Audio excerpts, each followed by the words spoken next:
విశాఖలో గ్రూప్ 2 అభ్యర్థులు ప్రభుత్వం నుంచి తమకు అనుకూలమైన స్పందన రాకపోయి వాళ్ళకి అనుకూలమైన ప్రభుత్వం నుంచి అనుకూలంగా తీర్పు వచ్చినంత వరకు నిరవధిక ఆందోళన అయితే చేస్తున్నాం అని చెప్పి వీళ్ళైతే తెలియజేస్తున్నారు. నిద్రాహారాలు మానుకొని వాళ్ళు మొత్తం అంతా వీళ్ళకి అనుకూలంగా తీర్పు రావాలని చెప్పి ప్రభుత్వాన్ని అయితే వేడుకుంటున్నారు. అయితే మనతో పాటు గ్రూప్ 2 అభ్యర్థులు అయితే ఉన్నారు, వాళ్ళు అడిగి తెలుసుకుందాం. చెప్పండి, ఏంటి మీ ప్రధానంగా మీ డిమాండ్ ఏంటి అసలు? నమస్కారం అండి, నా పేరు సాయి. డిసెంబర్ 7వ తారీఖు 2023లో మనకి గ్రూప్ 2 నోటిఫికేషన్ అనేది రిలీజ్ చేశారండి. దాదాపుగా 900 పోస్టులతో రిలీజ్ చేశారు. ఇది స్టేట్ ఏర్పడిన తర్వాత అతి భారీ నోటిఫికేషన్ గ్రూప్ 2.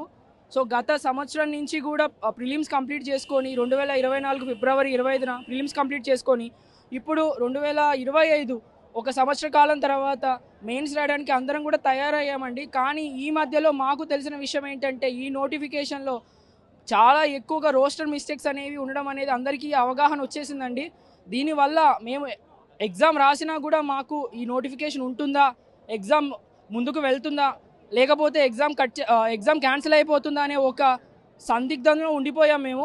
కానీ ఆ విషయం మీదే మేము గత 3-4 రోజుల నుంచి ఇక్కడ చాలా విస్తృతంగా పోరాటం చేస్తున్నాము. అందరినీ కూడా మేము రిక్వెస్ట్ చేస్తున్నామండి. మేము హింసగా మేము వెళ్లకుండా చాలా సానుకూలంగా మేము వెళ్తున్నాము. అందరినీ కూడా రిక్వెస్ట్ చేస్తూ ముందుకెళ్తున్నాము. ప్రధానంగా మీకు ప్రభుత్వం నుంచి ఎలాంటి అనుకూలమైన రావాలి?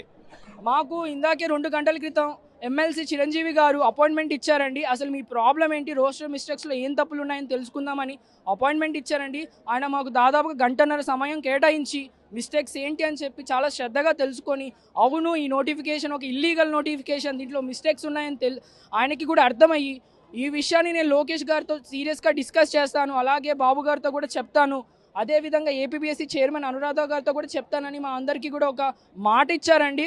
సో ఆ విధంగానే రేపు మేము చాలా సానుకూలమైన నిర్ణయం లోకేష్ గారి తరపున కానీ లేకపోతే సీఎం గారి తరపున కానీ వస్తుందని ఆశిస్తున్నాము. ఇప్పటికైతే ట్విట్టర్లో లోకేష్ గారు మాకు ఎగ్జామ్ పోస్ట్పోన్ గురించి నాకు చాలా వినతులు వచ్చాయి, నేను దాన్ని లీగల్ టీంతో డిస్కస్ చేసి ముందుకు వెళ్తానని చెప్పారు.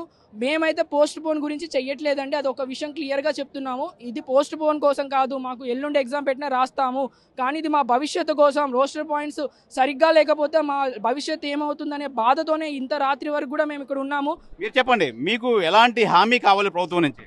ప్రభుత్వం క్లియర్ కట్గా మాకు వెబ్ నోట్ రిలీజ్ చేయాలి. రోస్టర్లో ఉన్నటువంటి తప్పులు ఏవైతే ఉన్నాయో అవన్నీ సవరించాకే, సరిదిద్దాకే మెయిన్స్ ఎగ్జామినేషన్ కండక్ట్ చేయాలి. ఎందుకంటే మేము ఒకవేళ రేపు ఉద్యోగంలోకి వెళ్ళినా మా ఉద్యోగానికి భద్రత లేదు. రాష్ట్రంలో తప్పులుంటే సుప్రీంకోర్టు ఖచ్చితంగా ఏదైతే ఆ రాష్ట్రాన్ని ఖచ్చితంగా నోటిఫికేషన్ క్యాన్సిల్ చేసే ప్రమాదంలో ఉంది.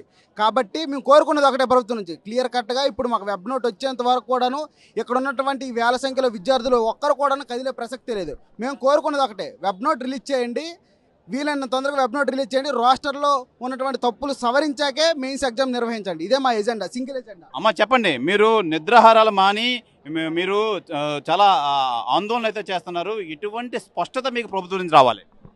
మాకు రోస్టర్ పాయింట్ సంబంధించిన క్లారిటీ ఇచ్చిన తర్వాత ఎగ్జామ్ పెట్టమని చెప్పేసి, రోస్టర్ పాయింట్ సంబంధించిన క్లారిటీ ఇచ్చిన తర్వాతే మాకు ఎగ్జామ్ పెట్టాలనేది మా ఆశ. అంతే. జార్ఖండ్లో జరిగినట్టు మాకు ఆంధ్రప్రదేశ్లో కూడా జరగకూడదని, అక్కడ నోటిఫికేషన్ ఆల్రెడీ 3 సంవత్సరాలు పోస్టింగ్లో ఉన్న వాళ్ళని కూడా తీసేసి నోటిఫికేషన్ క్యాన్సిల్ చేశారు. అలాగా ఇక్కడ కూడా జరగకూడదని మా ప్రభుత్వానికి మేము విన్నవించుకుంటున్నాం. విద్యాశాఖ మంత్రి అయిన లోకేష్ కూడా ఒక యువ నాయకుడే. అలాంటిది మీరు మీ యువతలో ఏం కోరుకుంటున్నారు? మీరు లోకేష్ గారిని ఏం అడగబోతున్నారు? రోస్టర్ పాయింట్ సరిచేసి మాకు మెయిన్స్ ఎగ్జామ్ పెట్టమండి, అంతకు మించి మేము ఏమీ కోరుకోవట్లేదు. మాకు అందులో ఉన్న తప్పులన్నింటినీ సవరించి మాకు ఎగ్జామ్ పెట్టండి, అంతే. మరి అమ్మ చెప్పండి, ఏం చెప్తారు? ప్రభుత్వానికి ఒకటే విన్నవించుకుంటున్నామండి.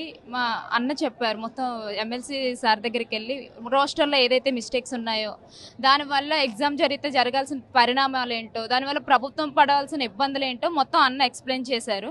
సో దానివల్ల సార్కి అలాగే ఎంటైర్ ఏపీఎస్సీ సభ్యులకు కూడా తెలుసు ఆ విషయం. సో దయచేసి ప్రభుత్వం అనేది స్పందించి మాకు రోస్టర్ అనేది క్లియర్ చేసి, రోస్టర్ విధానాన్ని క్లియర్ చేసి మార్నింగ్ కల్లా వెబ్ నోట్ అనేది రిలీజ్ చేయాలి. ఏపీఎస్సీ ఉంది, రిలీజ్ చేయాలన్నమాట. అప్పటి వరకు మేము ఇలానే ఉంటామండి. పరీక్ష పరీక్ష 23rd అండి, సండే ఆదివారం పెట్టుకొని మేము ఇంకా ఇలానే ఈ రాత్రులు ఉండడానికి కారణం ఏంటంటే మేము ఎగ్జామ్ రాసిస్తాం. ఆదివారం ఎగ్జామ్ రాసేసిన టోటల్ నోటిఫికేషన్ రద్దు అయిపోతుంది. అంటే ఫ్యూచర్ మొత్తం స్పాయిల్ అయ్యే ఛాన్స్లోనే ఉన్నాం మ్యాక్సిమం. ఇన్ని సంవత్సరాలు చదివి మా ఫ్యూచర్ని మేము పోగొట్టుకుంటామా? సో అందుకే ఉద్యమంగా వెళ్తాం. వెబ్ నోట్ అనేది ప్రభుత్వం మార్నింగ్ కల్లా రిలీజ్ చేయాలి. అది సానుకూలంగా స్పందించారు అందరూ కూడా. ఎమ్మెల్సీ సారు, అలాగే గౌరవనీయులైనటువంటి ముఖ్యమంత్రి గారు, ఉప ముఖ్యమంత్రి గారు, అలాగే ఏపీఎస్సీ చైర్మన్ మేడం గారు, వీళ్ళందరూ సానుకూలంగా స్పందించి మార్నింగ్ కల్లా మాకు వెబ్ నోట్ రిలీజ్ చేస్తారని ఒక సవరణ చేయాలి సార్, డెఫినెట్గా చేయాలి. అది ఒకవేళ చేయకుండా ఎగ్జామ్ పెట్టారు అంటే ఇంకా సవరణలు అనేవి కేటాయింపులు సరిగ్గా జరగలేదు సార్. ఉమెన్స్ కేటాయింపులు అనేవి సరిగ్గా ఎక్కువ తక్కువలు ఉన్నాయి. సో దానివల్ల మాకు వచ్చేస్తుంది, మాకు ఉమెన్స్కి ఏదో బెనిఫిట్ ఉంది, సో ఉమెన్స్కి యూజ్ ఉంది, అలాంటప్పుడు ఉమెన్స్ ఎందుకు రావాలి అనుకుంటారు. బట్ మేము రాసిస్తాం, మాకు జాబ్స్ వస్తాయి. ఆ తర్వాత వాటి మీద పిటిషన్స్ వేయరని గ్యారంటీ ఏంటి? మిస్టేక్స్ రోస్టర్లో వన్స్ మిస్టేక్ ఉన్నప్పుడు వాళ్ళు కూడా కోర్టులకు వెళ్తారు. ఆ కోర్టుకి వెళ్ళేటప్పుడు మాకు ఉద్యోగం వచ్చేస్తుంది. 1 yearలో మాకు మొత్తం ఉద్యోగాలు రద్దు అయిపోతాయి. ఉద్యోగం రద్దు అయ్యి ఆ తర్వాత మాకు భద్రతే ఉండదు. ఇంకా భద్రత లేని ఉద్యోగాలు మాకెందుకండి? సో దయచేసి ఇదే రోస్టర్ విధానాన్ని మాకు ప్రభుత్వం సరిచేసి ఒక కమిటీ వేసి ప్రభుత్వం ఆ రోస్టర్ విధానం ఏదైతే ఉందో అది సరిచేసి మాకు మెయిన్స్ ఎగ్జామ్స్ పెట్టాలి. చెప్పండి, ఏంటి రోస్టర్ పద్ధతి, ఏంటి కావాలి మీకు పక్కాగా? గత ప్రభుత్వం ఈ నోటిఫికేషన్ని ఏదో ఎలక్షన్ స్టంట్ కింద చాలా హడావిడిగా ఇవ్వడం వల్ల చాలా తప్పులు అనేవి దీంట్లో వచ్చాయండి. దీంట్లో ఏం జరిగిందంటే జీవో నెంబర్ 77 ప్రకారం దీంట్లో రిజర్వేషన్స్ పాటించాలండి. వెర్టికల్ అండ్ హారిజాంటల్ రిజర్వేషన్స్ 2 కూడా పాటించాలి. కానీ వీళ్ళు పాత పద్ధతిని జీవో నెంబర్ 436ని అమలుపరిచి దీన్ని ఒక ఇల్లీగల్ నోటిఫికేషన్ కింద చేసేసారండి. సో మేము ఒక్కటే కోరుకుంటున్నాము, హారిజాంటల్ రిజర్వేషన్లో ఏవైతే తప్పులు ఉన్నాయో, ఎస్పెషల్లీ ఉమెన్ కేటగిరీలో తప్పులు ఉన్నాయో అవి సవరించి ఈ నోటిఫికేషన్ని కాపాడాలి. ఎగ్జామ్ జరిగిన తర్వాత ఈ నోటిఫికేషన్ కోర్టుల్లో చిక్కుకొని అందరి భవిష్యత్తులో నాశనం అవ్వకూడదని మేము దానికోసం ఈ పోరాటం చేస్తున్నామండి. ఖచ్చితంగా ఈ ప్రభుత్వం మాకు సానుకూలంగా స్పందించి రోస్టర్స్ని కరెక్ట్ చేసి ఈ ముందుకు వెళ్తారని మేము భావిస్తున్నామండి. ఇది ప్రధానంగా రేపు 23 ఆదివారం జరగబోయే ఈ గ్రూప్ 2 ఎగ్జామ్స్ సంబంధించి వీళ్ళంతా ఒకటే వేరుకుంటున్నారు ప్రభుత్వాన్ని.